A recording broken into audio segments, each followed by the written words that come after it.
There's a popular saying among creative types, good creative types borrow, the great ones steal. And, so many people have kind of borrowed this quote from each other. They're sort of demonstrating their point as they say it.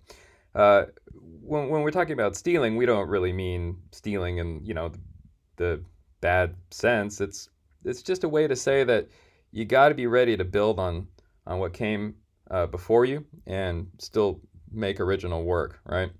Uh, in fact, the farther we get in life as students or workers, the more sources we need to be prepared to deal with. That's what writing is all about in particular, if you think about the assignments that we do.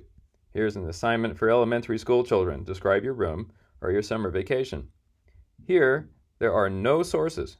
You are the source. It's your room or your vacation. In high school, we start to see assignments like this. Read this book, this speech, summarize it, and respond to it. Well, now we've got one source, the book, the speech. But by the time we get to graduate school or professional writing, we're dealing with a large variety of sources. We're synthesizing them, we're responding to them. I mean, if your boss wants you to do a report of some sort, most likely your boss is not interested in what so and so said so much as what all the available data says, right? The more data you have, the better a choice you'll make. Hence the need to synthesize and not just summarize. So when we're borrowing ideas from sources, though, there's a few things that we can include. As as we all know, you can use another person's words, but we can also borrow ideas. We can borrow patterns of organization. For instance, maybe the source talked about jewelry first, and then it talked about landscapes, and then it talked about music. And if we follow that same pattern of organization in our own writing, well, we're borrowing from a source.